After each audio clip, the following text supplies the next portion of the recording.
Hello and welcome to eCommerce Matters, brought to you by BlackCurve. We help e-commerce businesses make pricing decisions. Today's topic is how to tell if your pricing decisions are working. I'm Philip Huthwaite, founder of BlackCurve, nearly clocking up 10 years in pricing technology space. That's a scary thought. And I'm joined by the fashionista of pricing, Dr. Rob Horton. So without further ado, let's get cracking. I definitely thought you said cocking up 10 years of price. I hope not. For the record, it was clocking if it did say the alternative. Philip Huthwaite, founder of BlackCurve, cocking up pricing for 10 years. Anyway. Let's not put that on our slogan for BlackCurve. It certainly get interest. There we go. It might not win any business though. That's the only problem. So enough about that. How are you doing, Rob? Good summer so far? I'm all right. I'm now back in Hampstead. Yeah, I mean, summer's a strong word for the thunderstorms and the wind and the rain, but yeah, it's good. Also, we should probably have a tech improvement disclaimer in today's podcast because after 3 months, you have a new microphone. No, I had the mic before. We've done 2 podcasts with it. Have we? Oh, goodness me. There we go. Or maybe I'm my excitement of new technology because I have a new Logitech Webcam. So hopefully you can see all my wrinkles and all these days. It's not other brands are available. We will take sponsorship. Okay, well, yeah. We will take sponsorship. Actually, Logitech's got some good stuff, hasn't it? So shall we get on with the podcast? Shall we talk about the podcast? That's what everyone's here for and listening. So, how to tell if your pricing decisions are working? Now, I thought we'll start with in a vacuum. How could you tell if your pricing decisions are working? Okay, because that might be a good way to initially test.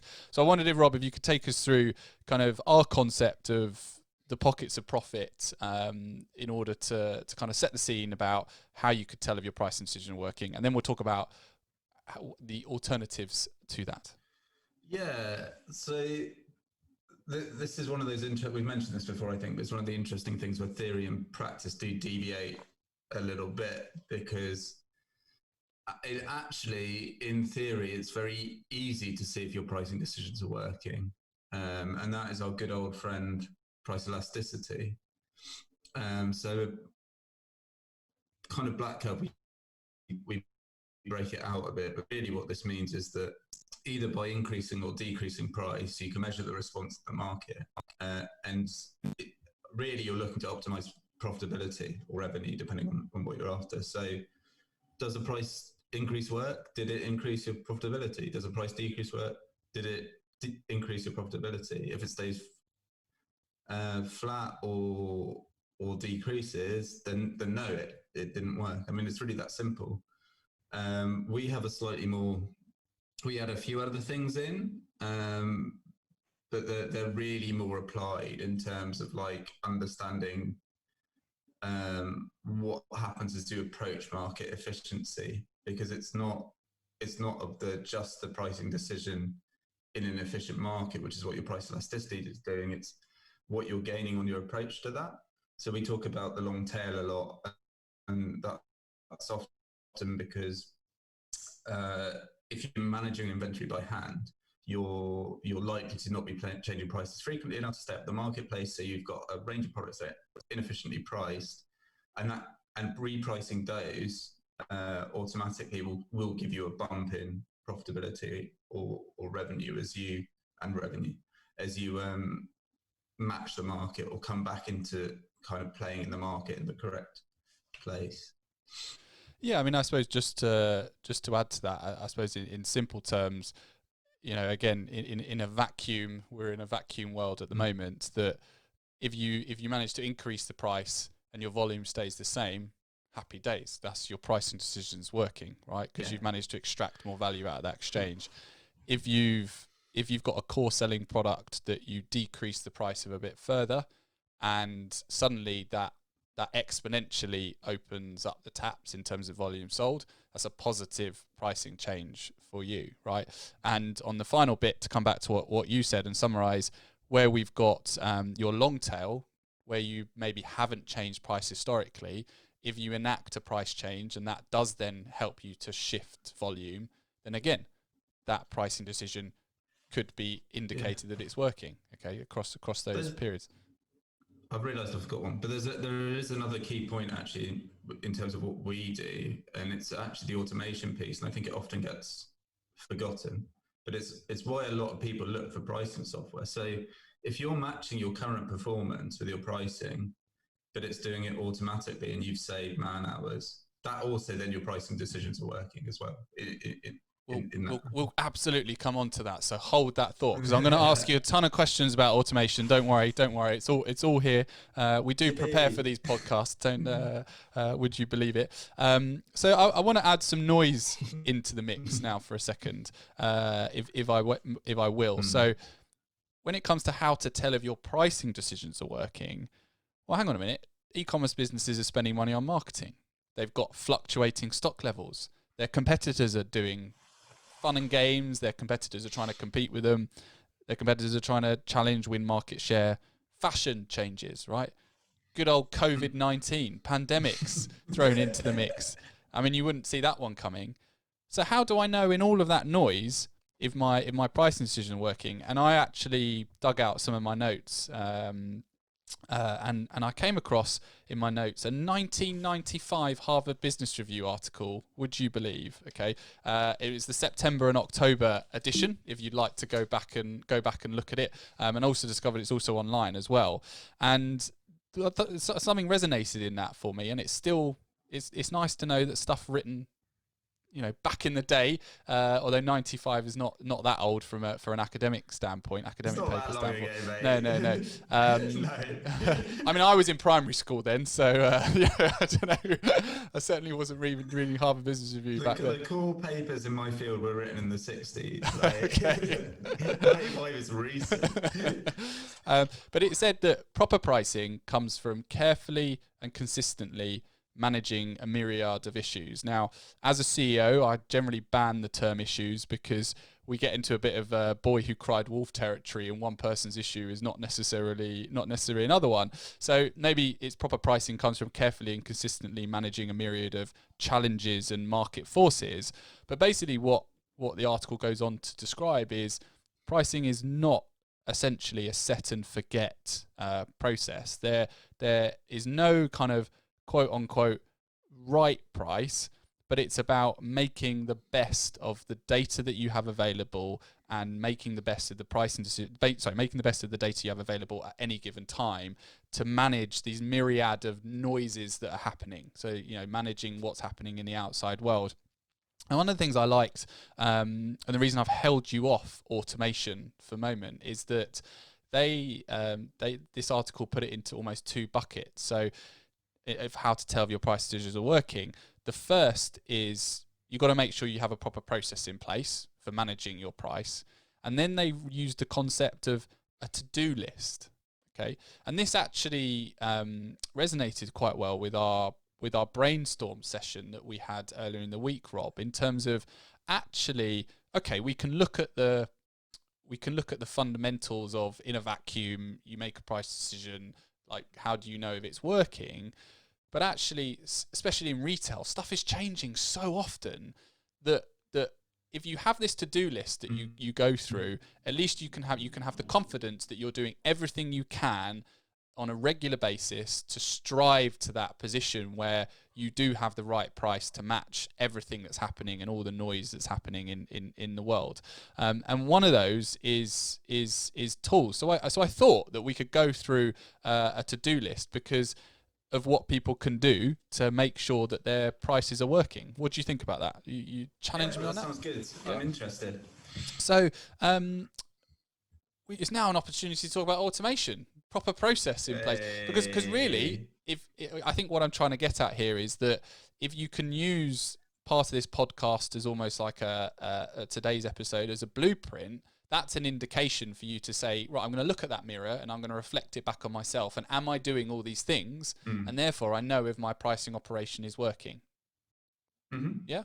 Okay. So when we talk about automation, what do we mean? Are we talking about tools? What are we talking about?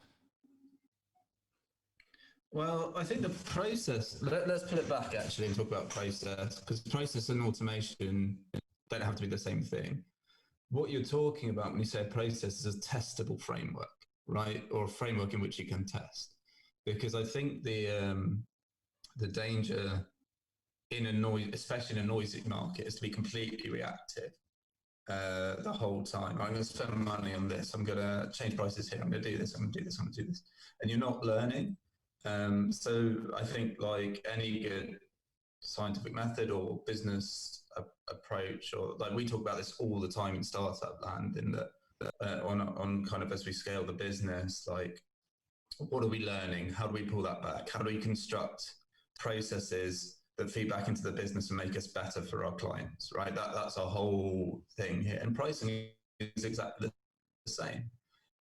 How do we construct a process where I can make a change or observe what's going on and learn from that? And what that means really, and the reason automation does make this easier, is that you've got to keep the process the same. Because if you keep changing the rules of the bloody game, you can change the process, but it needs to be consistent. Because if you change the rules of the game, you don't know what's going on, right? You need to be able to say, well, I tweaked A, B happened. I tweaked A again, B happened. I tweaked A again, B happened. Okay, I can now change A, right? Whereas if you've gone, I issued A, B happened. I made a massive fundamental change to the way I was managing my pricing. I changed A, C happened.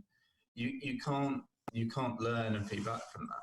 And you can do that by hand just as well as you can do that automated for a small number of products. The problem comes when you get to scale. Say you've got 10,000, even a few hundred products, really. You start struggling to make consistent changes over a large enough number of products that you can keep up with it, right? Say if you're doing, well, we talk in terms of weekly cycles around this stuff at BlackCurve, and if you can do 10, 15 price changes a day, you can do 60 a week. So you can see that you can probably do a 100-ish. But how do you do that over a subset of 1,000 products, 10% of your inventory, say? And that's where automation really helps you, because you know that because the robot's doing it, by and large, it's a dumb thing. It's just repeating the same thing. You've written the rules down that it's going through. You can then test and measure and all the rest of it. Yeah, and I think, I mean, I generally use the term automation by some kind of software tool that's put in place, because I think this is where you know, Excel is a wonderful thing. I'm not here to necessarily kind of replace that, but certainly when you're doing pricing decisions on scale, you know, how can you be confident that you're recording the decision, the reason that you made that price decision on that day? So if you're running a kind of small tool set in Excel, is that just a snapshot in time? And as soon as you've done it, you've lost all that history. You know, it's these simple concepts, because then in 6 months' time, to come back to what you've mentioned earlier, you want to look back and say, right, I made some decisions. Why did I make decisions? You know, were they the right decisions? Was I following the right competitor or not? You know, all of these things, and you've got to make sure that you have proper processes in place, the proper tools in place, and so forth. I mean, you know, we can go into that. We can go into that whole kind of rabbit hole for another hour, but we won't do. But I think, have a look at yourself, you know, putting up that mirror to your business again in terms of how can I make sure my price decisions are working, and have a look and say, right, have I got a tool in place to help me do that? Okay, Excel will get you so far, but really, if you want to do it at scale, you've got to get some pricing tech in there. And to borrow from a couple of weeks ago and what Manny was talking about, actually, it's if you're not from a scientific background, treat pricing like you treat your marketing. Like build the same. Digital marketing is a science right now. That's just how it is. And A/B test, right? Build out your hypothesis, test them. Think about pricing in that way, because that's how you do pricing at scale. And I would almost guarantee that you'll see the benefits of doing it. And actually, if you start thinking of it in that way, you can then line the different processes up. That's a really nice thing, right? So then if you've got your framework for your digital marketing, you've got your framework for your pricing, you've got your framework for stock management or whatever, suddenly you can put the pieces together and and you can you can tune them all together, which is kind of the next level up, and really the joy of tooling, because you don't have to worry about managing process A, B, or C. You just worry about managing them all together at a strategic level. Absolutely, and I think if we will park automation for a moment, because this is meant to be a to-do list, and we're meant to stick within within the hour. So if we hold up the mirror again, we've mentioned the term market efficiency. That's that swear jar, or that jar of £1 in the jar every time we talk about that is getting is certainly contributing towards my holiday fund. That's for sure. Right, the amount of times we spoke about it, but I think. And I'll refer back to an earlier podcast as well, that this is where the tooling helps you, the automation helps you. So a lot of businesses that are succeeding are making decisions at scale, okay? And on average across their whole portfolio, we're seeing that the businesses that are doing exceptionally well, on average across their whole portfolio, are making a pricing decision on average 1 week between each decision, okay, across all of their products.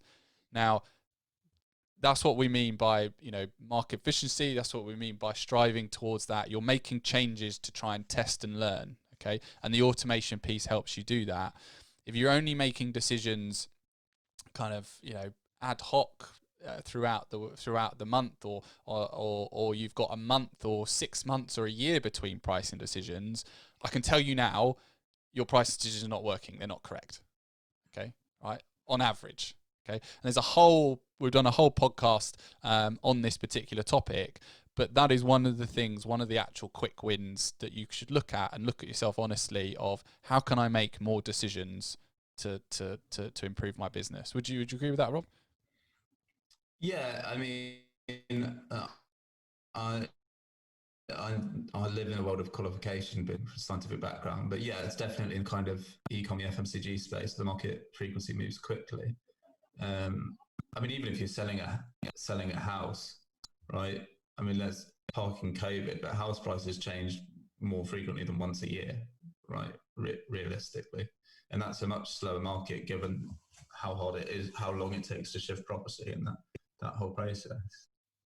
So yeah, I think that's a really nice way of putting it. Actually, it's about giving yourself the ability to make more decisions, but in a way that you don't have to you're not overwhelmed by having like 100,000 decisions to make, right? You want to make 4 or 5 ones that then are kind of distributed out.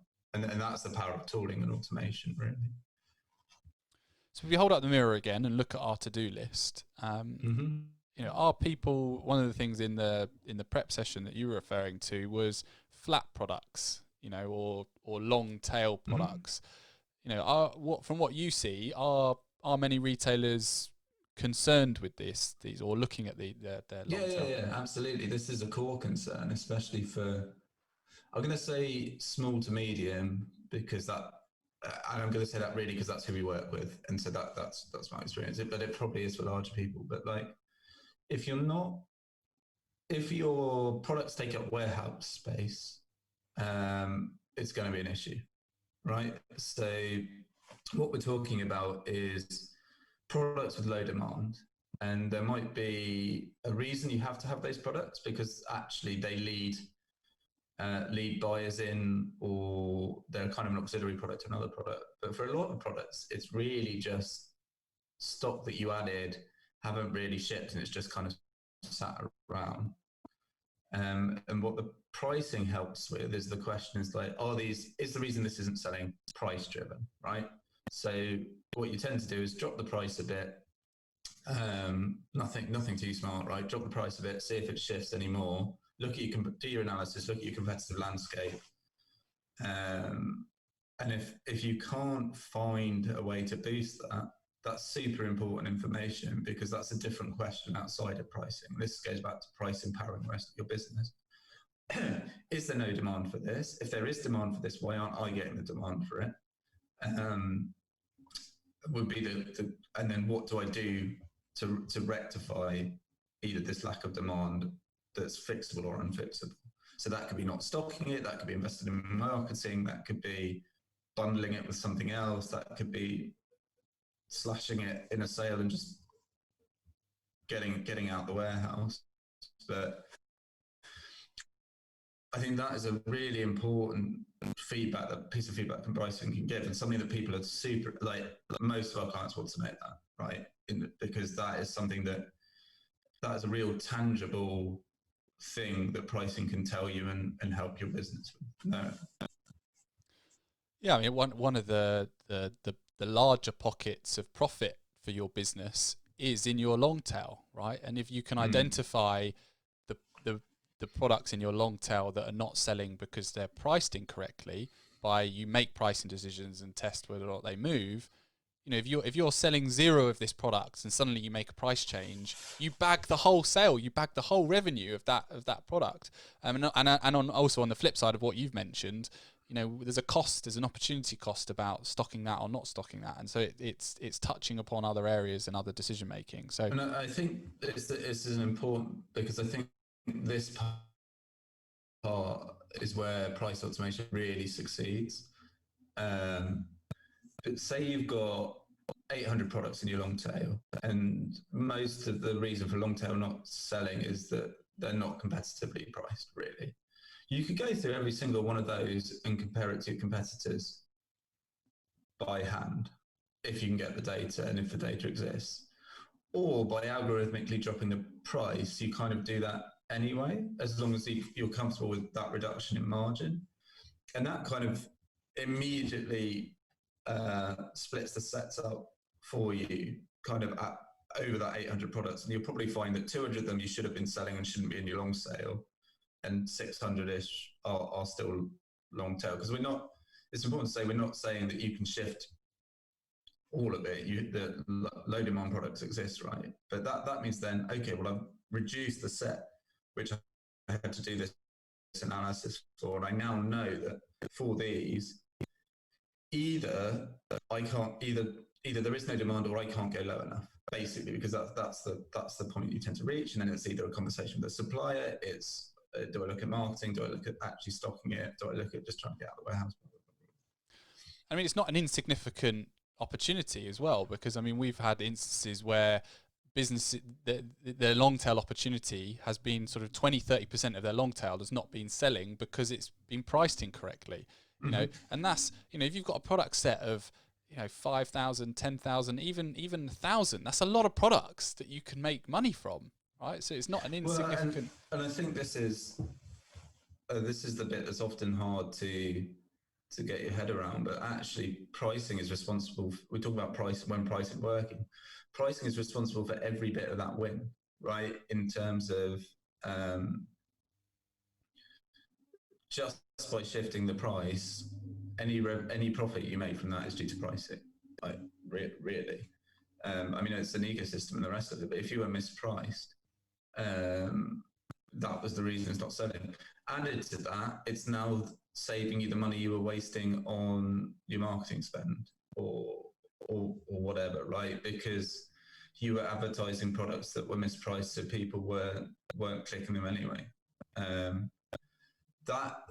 It's the really interesting bit, because I feel like we often end up talking holistically about the same kind of topics, which is a good thing, right? But like it comes back to this segmenting and understanding your inventory, because you're going to have this core, what we're effectively saying, you've got this core set that are driven by the marketplace and by your competitors, and you have to be priced using a competitor's strategy, really. And we're saying that like a chunk of your long tail are in that you've just kind of missed them. And what you're doing is applying the correct pricing strategy to that chunk of your inventory, right? And then getting the immediate wins off that. Yeah.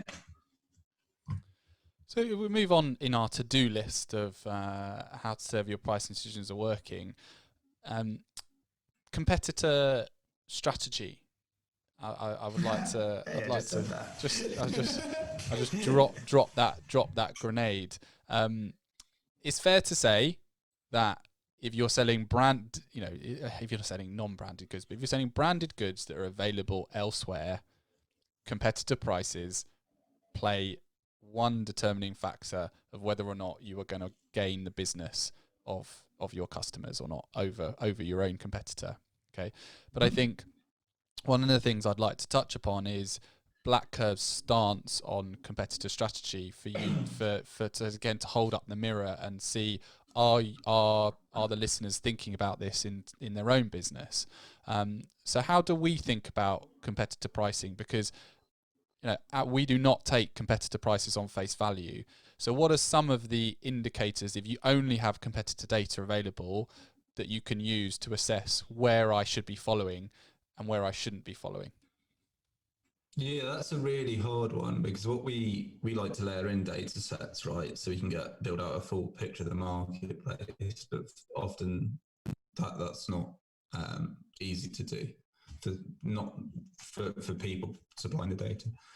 The simplest approach is to look at the count and frequency of price changes, because that basically tells you the kind of the magnitude and frequency at which the market is moving.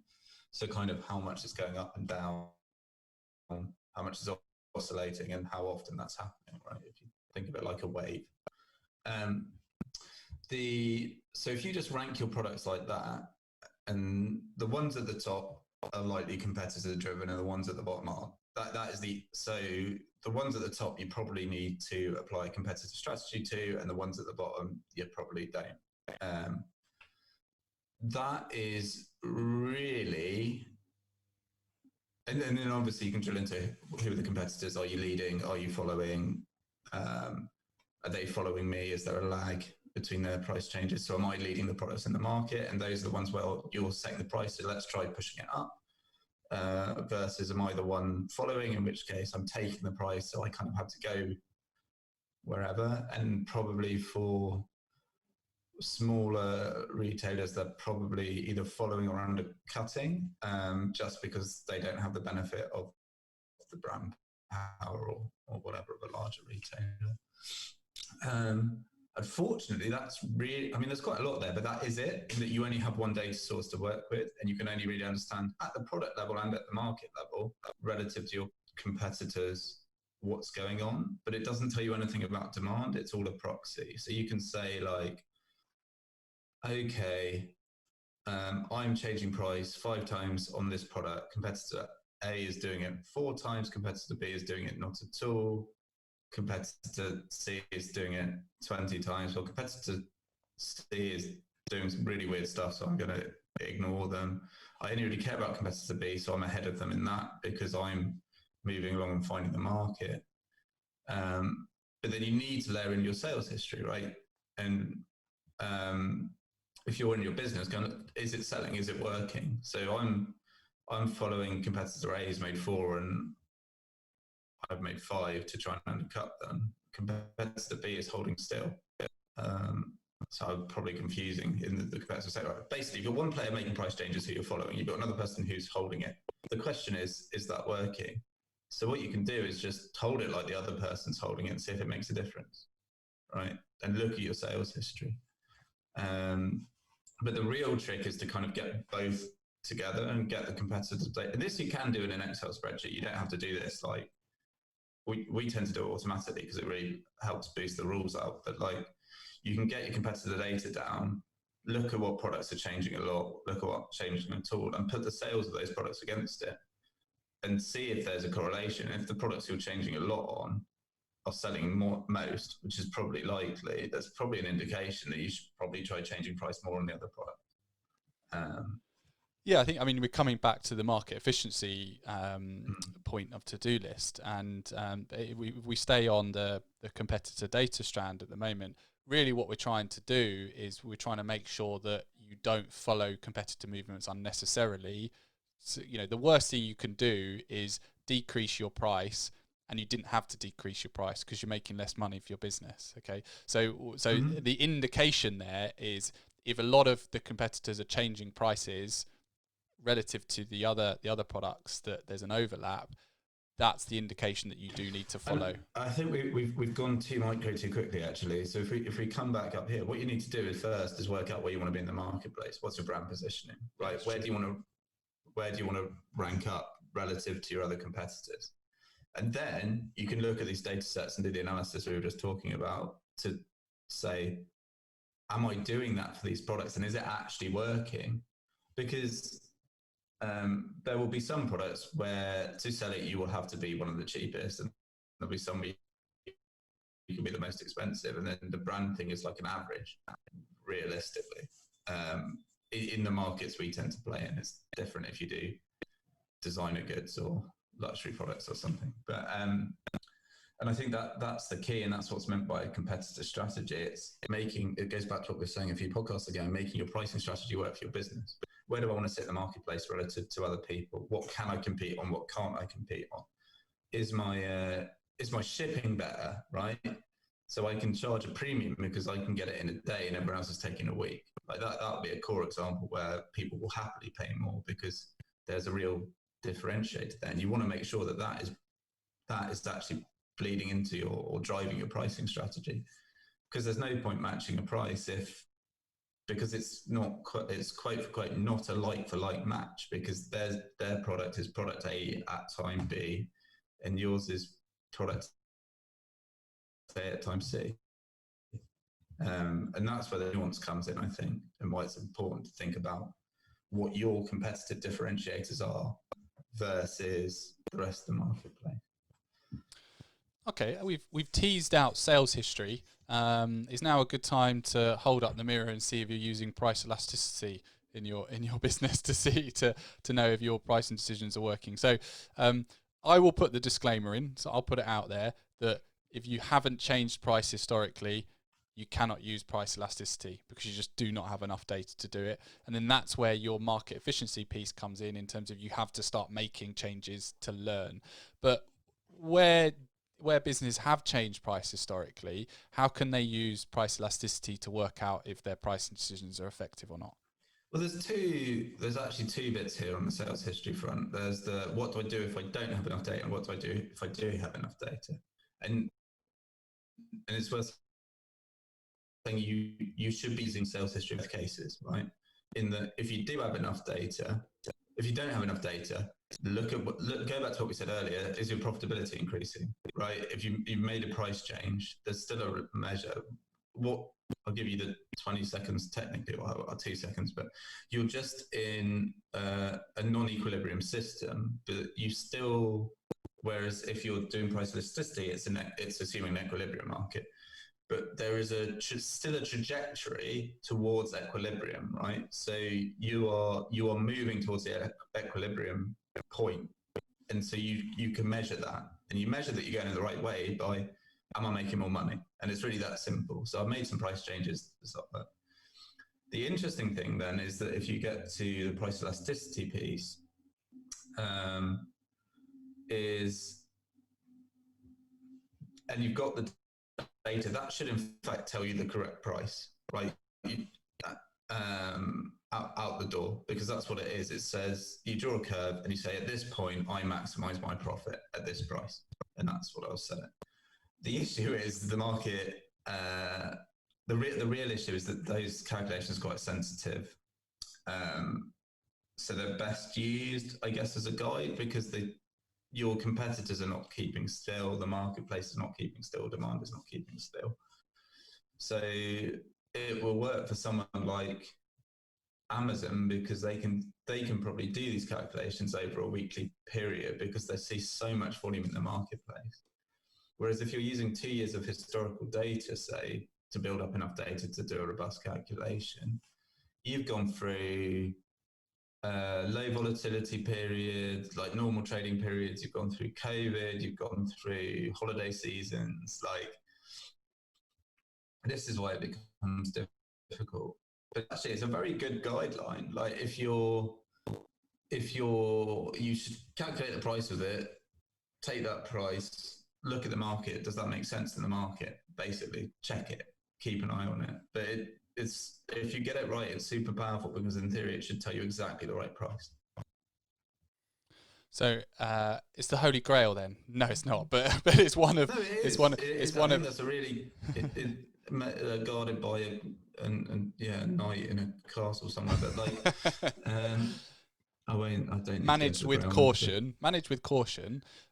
Price elasticity can be Maybe I'm the Fisher King for all you Grail fans out there. Who knows? But like, no, the issue is just robustness, and you can get most of the way there, if not more of the way there, through using the data sets in slightly different ways, and treating the. But I think actually it's a super useful tool again in terms of that second order. How is it working? Which is like the segmentation piece, because it will tell you very clearly which products are price sensitive and which products aren't. And again, if we're going back to flatliners or why not selling, if I start saying, well, these aren't selling and their price elasticity is 0, I was confused. Whichever way it is. They're inelastic. That's the best way of putting it. Well, then that's the set to look at, right? In the same way, if these are high sellers and they're very price elastic, I probably, again, am in competitor territory, because small price movements are having a massive effect. So there's probably lots of players in the marketplace and I'm tripping over them. So I think, it is a super useful tool, just with that quote unquote BlackCurve says handle with caution. And Rob will turn up in his armor and night outfit to help you through that phase. So is there anything else you'd like to throw in the to-do list mix for today's podcast? I've got my list. What have we got? We have done. So I think the key bit actually for me, we've just to make it explicit, is is using the analysis of pricing. So pricing working doesn't just mean am I making more profit, right? What it also means is what information can I feed back into the business, and stuff that actually some of the stuff that I think is really key is, like, we mentioned what products aren't selling, understanding why. What products are having their margin squeezed? Like which products are becoming increasingly more competitive, and why is that? Because really, it's running a business. You want predictability. You want to be able to know a stable margin that you can then make decisions around. I'm selling X units at this amount, so I should make Y. I've been using a lot of letters today. I apologize, but if you can predict your kind of income over the next period of time, you can then work out what to invest in and do the cash modeling that I know you love so much, Philip. But but that's really important. So knowing what products are under pressure and understanding why, again, could prompt a conversation with a supplier. A key thing is just looking at, like, how many price changes am I making? Are they going up or down on average, right? Am I on average increasing my net margin or decreasing my average margin, or increasing my average margin on my product set? Because that tells you about the health of your business, right? In the long run. There are certain industries that have been absolutely decimated by drop shipping, because a bunch of naive players have come in and basically not really understood how cost, price, and shipping works, and sold much lower, kind of unsustainably low, right? And what that has meant is that the whole industry comes down, and that's a real warning sign that you can then see by looking at your product, or also at the product level. And just like understanding which products are competitor driven and which aren't, I think is always the key bit of analysis for me, because that's where you can really start to turn pricing to your advantage, by understanding, all right, I've got to leave these alone, I have to compete on these. So I can just, it's fairly simple to automate that, and there's no point really price testing them or doing anything, because I know I'm going to lose money if I go up, and I'll lose money if I go down because people are only buying the cheapest or second cheapest or whatever within that range anyway. But it's the ones that aren't driven by that, or you don't know if they're driven by that, become the super interesting ones, because then you can price test and segment your inventory more, understand the product mix more, and then kind of build that back into the rest of your business and business decision. You put me under massive pressure now, Rob, because my summary's got to be better than that, is it? Yeah, good luck. You've already done the summary. So I think it's fair to say, so we've been tackling the question how to tell if your pricing decisions are working.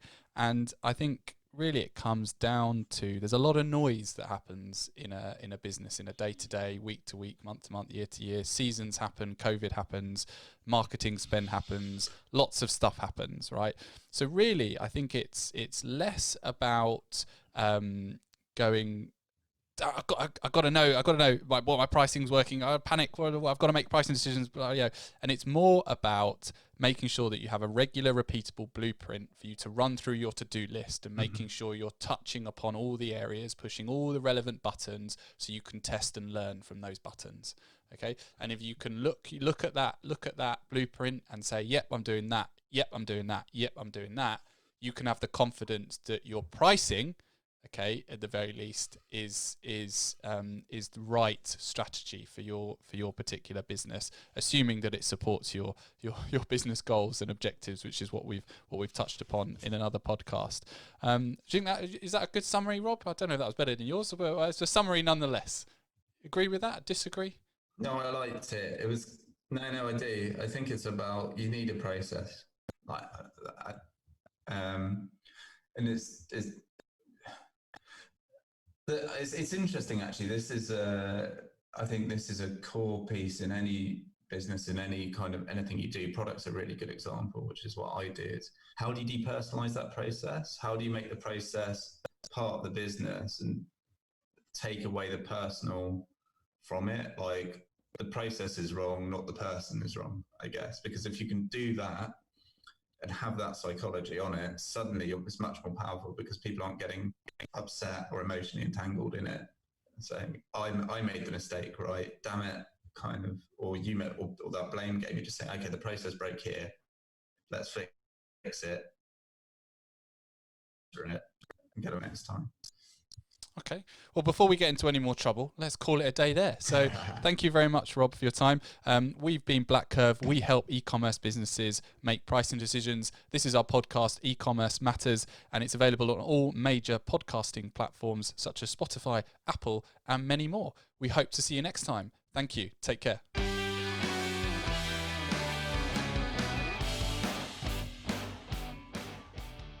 This is where we should probably start a rap to this or something, like pricing.